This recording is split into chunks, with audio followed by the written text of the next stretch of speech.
تعالوا نشوف بقى بالتفصيل إيه الأنظمة الغذائية المنتشرة الفترة دي وإزاي نختار النظام المناسب لحالتك. كل شوية بنسمع عن نظام جديد: كيتو، لو كارب، صيام متقطع، نباتي، داش، البحر المتوسط، وناس كتير بتتلخبط. أختار أنهي فيهم؟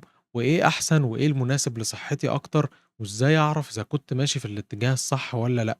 الحقيقة إن مفيش نظام مثالي لكل الناس، لأن ببساطة كل واحد فينا عنده جسم مختلف ونمط حياة مختلف واحتياجات مختلفة.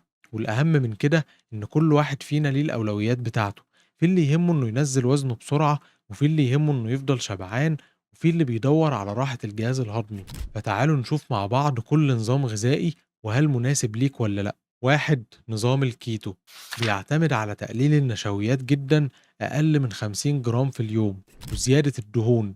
الجسم بيتحول من استخدام الجلوكوز كمصدر للطاقة لاستخدام الدهون وإنتاج الكيتونز. مناسب لمين؟ الناس اللي عندهم مقاومة أنسولين، وبعض مرضى السكر من النوع التاني ولكن بإشراف طبي، واللي عايزين يخسوا بسرعة وبيقدروا يلتزموا. اللي عندهم مشاكل في الشهية، لأن الكيتو بيساعد على تقليل الجوع. مش مناسب لمين؟ مرضى الكلى أو الكبد، الناس اللي عندهم مشاكل في الدهون أو بياخدوا أدوية معينة للسكر، أو اللي بيتعبوا من منع النشويات تماما، أو الرياضيين أو اللي محتاجين طاقة سريعة. ونصيحة: لو قررت تبدأ كيتو لازم تكون فاهم احتياجات جسمك من الفيتامينات والمعادن، لأن نقصهم بيحصل بسهولة مع نظام الكيتو. 2، نظام اللو كارب، وده أكتر مرونة من الكيتو، وبيسمح بنسبة نشويات معتدلة حسب احتياجك، وفي توازن بين الدهون والبروتين. طيب نظام اللو كارب ده مناسب لمين؟ اللي عايز نظام متوازن وسهل الالتزام، ومرضى السكر اللي محتاجين تقليل النشويات من غير حرمان، واللي عايزين يثبتوا وزنهم أو ينزلوا بشكل تدريجي، واللي بيحبوا النشويات وعايزين يقللوا منها تدريجيا مش يقطعوها مرة واحدة. طيب النظام مش مناسب لمين؟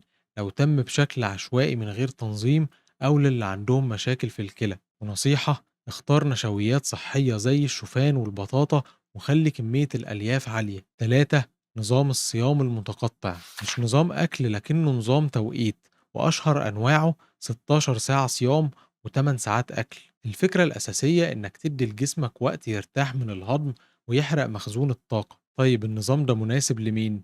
للناس اللي بيعرفوا يتحكموا في وقت أكلهم، وللي عندهم وزن زايد أو مقاومة أنسولين، وللناس اللي بيحبوا التنظيم والوحدة في مواعيد الأكل، وكمان اللي بيحسوا بتقل بعد الأكل وعايزين يخففوا العبء على المعدة ويريحوها شوية. طيب مش مناسب لمين؟ لمرضى السكر اللي بياخدوا أدوية بتسبب هبوط، أو للحوامل والمرضعات، أو للناس اللي عندهم اضطرابات في الأكل، أو لأصحاب الضغط المنخفض، أو الناس اللي بيفطروا متأخر أو يومهم غير منتظم أصلا. وخد بالك، الصيام المتقطع مش معناه إنك تعوض كل حاجة في الوجبة، نوع أكلك أهم من التوقيت. 4، النظام النباتي، وده بيعتمد أكتر على الخضار والفواكه والبقوليات والمكسرات ومنتجات نباتية، وبيستبعد اللحوم، وممكن يكون نباتي كلي، فيجن، أو جزئي فيجيتيريان. طيب مناسب لمين؟ للناس اللي بتعرف توفر احتياجاتها من البروتين والفيتامينات من مصادر نباتية، أو للي عندهم مشكلة في الدهون أو بيحاولوا يخففوا من البروتين الحيواني، أو اللي بيحبوا التنوع النباتي ومهتمين بالبيئة. مش مناسب لمين؟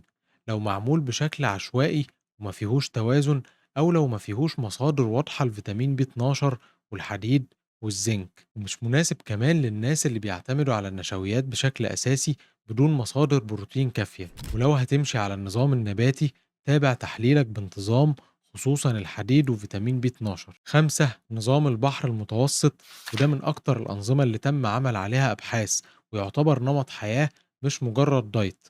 طيب ده هيكون مناسب لمين؟ الناس اللي بتدور على نظام غذائي مرن وصحي، والمرضى القلب والضغط والسكري، وللناس اللي بتحب الخضار والفواكه وزيت الزيتون والسمك. طيب مش مناسب لمين؟ قليل جدا اللي يبقى مش مناسب ليهم، لأنه نظام متنوع وبيشمل أغلب أنواع الأكل. النظام ده يعتبر من أكتر الأنظمة الآمنة والمناسبة للاستمرار على المدى الطويل. وفي النهاية، قبل ما تختار أي نظام، اسأل نفسك: هل أقدر ألتزم بيه؟ هل بيديني طاقة وراحة؟ وهل مناسب لحالتي الصحية ولا لأ؟ وهل أنا فاهم النظام ده فعلا كويس؟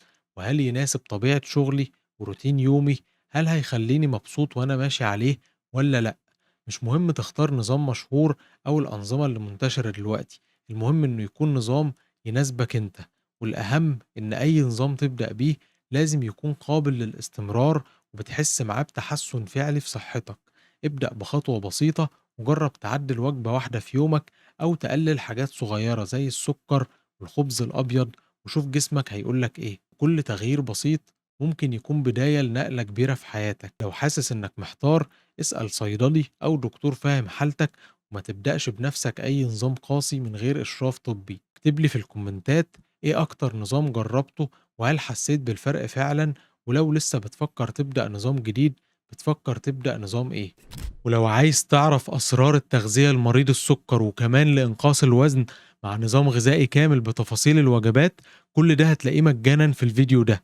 ولو استفدت من الفيديو تابعني وفعل الجرس عشان هنزل كل أسبوع فيديو فيه نصايح مخصوصة لمريض السكر، من أول العناية بالجانب النفسي لمرض السكر وشرح التحاليل الطبية والمكملات الغذائية المناسبة لحد تطلب إيه من المطعم أو في العزومة لو هتاكل بره.